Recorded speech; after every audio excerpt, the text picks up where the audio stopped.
नमस्कार मित्रों। तो अब आप लोगों को इस शिक्षा कोर्स से अटेंडेंस बनाना है, सेल्फ अटेंडेंस बनाना है और उसके तहत आपको लॉगिन वगैरह करके ये सब करना है। तो आपको याद होगा कि जब पाठक जी शुरू में आए थे इसी जून में, तब उन्होंने ई शिक्षा कोर्स को लागू करने के लिए बहुत ही प्रयास किया था। लगातार वे दबाव बनाते गए कि इस शिक्षा कोर्स से अटेंडेंस बनाना है, लेकिन शिक्षक संगठन के लोगों ने इसका खुलकर के विरोध किया और वह विरोध कामयाब रहा, क्योंकि हर हाल में जुलाई का जो वेतन था उसमें कहा गया था, जुलाई 2023 का जो वेतन था उसमें कहा गया था कि इस शिक्षक को अटेंडेंस अगर नहीं बनाते हैं तो आपका वेतन रोक दिया जाएगा। लेकिन शिक्षक संगठनों ने जो विरोध किया उसके तहत इस शिक्षा कोर्स पर हाजिरी जो बनना था वो उस पर ब्रेक लगा।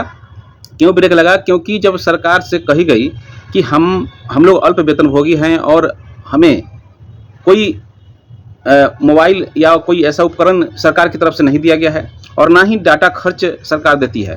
बहुत सारे शिक्षक सामान्य मोबाइल से काम करते हैं जिसमें कोई इंटरनेट की सुविधा नहीं होती है। ऐसे परिस्थिति में और सेल्फ अटेंडेंस अगर बनाना होगा तो कैसे बनाएंगे?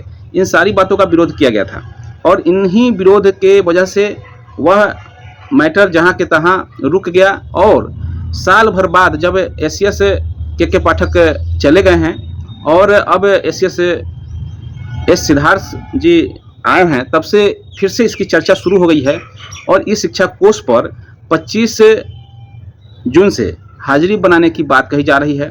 उसके पहले आपको लॉगिन कर लेना है और अपने अपने मोबाइल से लॉगिन करके आपको अटेंडेंस बनाने की बात कही जा रही है। पत्र भी निर्गत हुआ है, लेकिन इसमें कहीं कोई क्लियर नहीं हुआ है कि शिक्षकों को, प्रत्येक शिक्षक को एक टैब मिलेगा या प्रत्येक विद्यालय को टैब मिलेगा, क्योंकि इसके लिए राशि भी निर्गत करने की बात कही गई है। तो ऐसे परिस्थिति में अगर सरकार अपने स्तर से टैब देती है, नेट का खर्च देती है, तो निश्चित तौर पर उससे अटेंडेंस बनाने में कोई हर्ज नहीं है, कोई दिक्कत नहीं है। सभी लोग उस पर ट्रेनिंग लेंगे उसका और उसके बाद अटेंडेंस बनाएंगे। लेकिन बिना वजह के अपने मोबाइल का इस्तेमाल या किसी और के मोबाइल की को लेकर के अपना आईडी लॉगिन करके उसका अटेंडेंस बनाना, वह समझिए कि खतरे से खाली नहीं है, वो खतरे की घंटी है। तो हम लोगों को चाहिए कि इसका खुले तौर पर विरोध करें और जब तक टैब नहीं दिया जाता है, जब तक नेट पैक का खर्च नहीं दिया जाता है, तब तक इसका विरोध जारी किया जाना चाहिए, विरोध करना चाहिए। और जब सरकार को ऐसा लगता ही है कि शिक्षक अगर इतना ही गैर जिम्मेदार हैं और हाजिरी नहीं बनाते हैं या समय पर उपस्थित नहीं होते हैं, तो वो बायोमेट्रिक हाजिरी भी बनवा सकती है, सीसी कैमरा भी लगवा सकती है स्कूलों में। तो इन सारे कामों को न करके शिक्षकों को तंग तबाह करने के लिए शिक्षक का जो मान सम्मान है, उस मान सम्मान को हानि पहुंचाने के लिए अनाप शनाप जो आदेश निर्गत करती है, अव्यवहारिक आदेश निर्गत करती है, तो इन सारी चीज़ों का विरोध होना चाहिए। आपको बता दें कि इन चीज़ों का विरोध प्रदेश अध्यक्ष बंशीधर ब्रजवासी जी ने किया है। साथ ही साथ आनंद कौशल जी के संगठन से आते हैं जयंत कुमार सिंह जी ने, उन्होंने भी इसका खुले तौर पर विरोध किया है। इसी के साथ प्रवर्तनकारी शिक्षक महासंघ के शिशिर कुमार पांडे ने भी इसका विरोध किया है। तो इन सारे चीज़ों का जो विरोध संगठनों का स्तर से किया जा रहा है, शिक्षक एकता मंच के सदस्यों के द्वारा जब किया जा रहा है, तो हम सब का फर्ज बनता है कि हम सब भी इसका विरोध खुले तौर पर करें और कोई भी कदम उठाने के पहले, क्योंकि जिस तरीके से संगठन कुछ चीज़ों को अगर मना करती है, लेकिन संगठन की बात न मान करके शिक्षक अपनी मनमानी करने पर उतर जाते हैं और जब परेशानियां बढ़ती हैं तब फिर संगठन को याद करते हैं। तो इस तरीके से काम नहीं होना चाहिए। कोई भी शिक्षक संगठन से ही है, संगठन के आधार पर जो संगठन के नेतृत्व करता है, अगर वे आपकी बातों को गलत तरीके से रखते हैं तो आप उनसे तर्कपूर्वक बातें रखिए, लेकिन संगठन की बातों को काट करके अपने अनुसार कोई कार्य करना, ये आप सभी शिक्षकों के लिए एक खतरे की घंटी है। हम आप अगर जिंदगी भर डरते रहेंगे और सरकार डराती रहेगी, पदाधिकारी डराती रहेगी, तो ये नहीं चलेगा। ऐसे में आप सभी को विद्यालय में जब जाते हैं, एक शिक्षक गरिमामयी पोस्ट है, एक शिक्षक आप समझिए कि एक उदाहरण होते हैं बच्चों के सामने। अगर आप ही डरपोक निकलेंगे, अगर आप ही अपने मान सम्मान का अधिकार को प्राप्त नहीं कर पाएंगे, तो बच्चों को हम क्या शिक्षा देंगे? तो इन सारी चीज़ों को ध्यान देने की आवश्यकता है और वैसे कृत्य करने से बचना चाहिए जो कि सरकार के द्वारा असंवैधानिक है, अव्यवहारिक है। वैसे कामों को विरोध किया जाना चाहिए। हर स्तर से किया जाना चाहिए। जरूरी नहीं है कि संगठन ही करेगा तब आप विरोध करेंगे, आप अपने स्तर से भी विरोध दर्ज कर सकते हैं। अब सक्षमता परीक्षा की ही बात लीजिए, सभी लोगों ने सक्षमता परीक्षा तो भर तो दिया, रिजल्ट भी आ गया, उसकी पोस्टिंग अभी नहीं हो पा रही है, दिन रात कोई नई नई बातें आ रही हैं और फिर दूसरी सक्षमता परीक्षा करने की सूचना आ गई है। तो कहने मतलब सरकार की मंशा को आप समझिए, सरकार क्या चाहती है। राज्यकर्मी बनाना नहीं बनाना वो अपने शर्तों पर बना रही है। जो पिछला जॉब आपने किया है, आप खुद सोचिए, 18 साल 20 साल का जो आपने जॉब किया है, उस जॉब का क्या उसके अनुभव का कोई लाभ नहीं मिलना चाहिए? अगर उस अनुभव का लाभ अगर नहीं दिया जा रहा है तो इसका विरोध होना चाहिए था।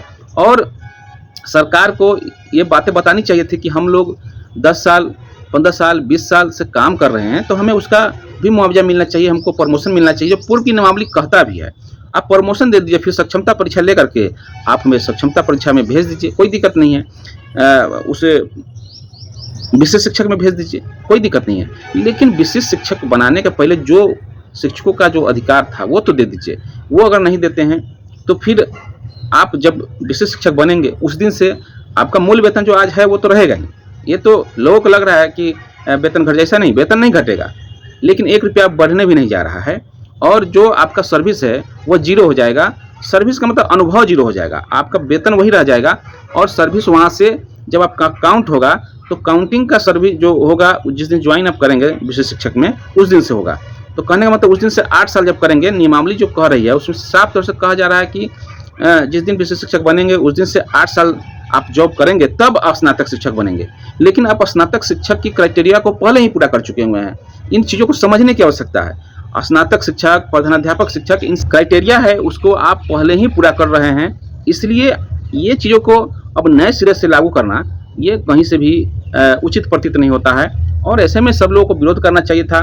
और सक्षमता परीक्षा अगर दे भी दिए हैं तो कोई बात नहीं है, आप अपने स्थान पर बने रहे, क्योंकि आपको नियोजित रहते हुए भी कोई आपको अपने सीट से नहीं हटा सकता है। आप नियोजित रह सकते हैं, जो वेतन अभी मिल रहा है वो मिलता ही रहेगा। और रह गया प्रमोशन की बात, तो प्रमोशन तो सरकार बिल्कुल नहीं दी है, बात सही है, लेकिन कोर्ट भी है, सरकार से ऊपर कोर्ट है और कोर्ट इसमें निर्णय भी दे चुकी है। अवमानना का केस भी हो चुका है। अब इसमें जब सुनवाई होगी तो निश्चित तौर पर सरकार को इस पर संज्ञान लेने की आवश्यकता होगी और उन्हें प्रमोशन भी देना पड़ेगा। लेकिन जो लोग अगर सक्षमता परीक्षा दे करके विशेष शिक्षक बन जाएंगे उनका इस लाभ से कोई मतलब नहीं रह जाएगा, क्योंकि आप एक शपथ पत्र दे रहे हैं कि आपकी नियुक्ति वहाँ फ्रेश नियुक्ति की तरह आपको वहाँ समझा जाएगा। और उस दिन से स्नातक करने पर उस दिन से 8 साल नौकरी करने पर स्नातक बनेंगे। तो यहाँ साफ तौर से नियमावली में ही कहा गया है कि 8 साल वहाँ से करेंगे तब स्नातक बनेंगे, और अब पूर्व में ही स्नातक शिक्षक हो चुके हुए हैं। तो इसलिए आप सभी से हमारा आग्रह है कि अपनी जो अधिकार है उस अधिकार को समझिए और उस अधिकार के तहत सभी लोग लड़िए। और सक्षमता परीक्षा दे दी है, कोई बात नहीं है, आप काउंसलिंग नहीं कराएं, आप रहिए। और जो चूँकि आपने दिखाना चाहा कि हम सक्षम हैं कि नहीं सक्षम हैं, तो आपने दिखा दिया कि आप सक्षम हैं।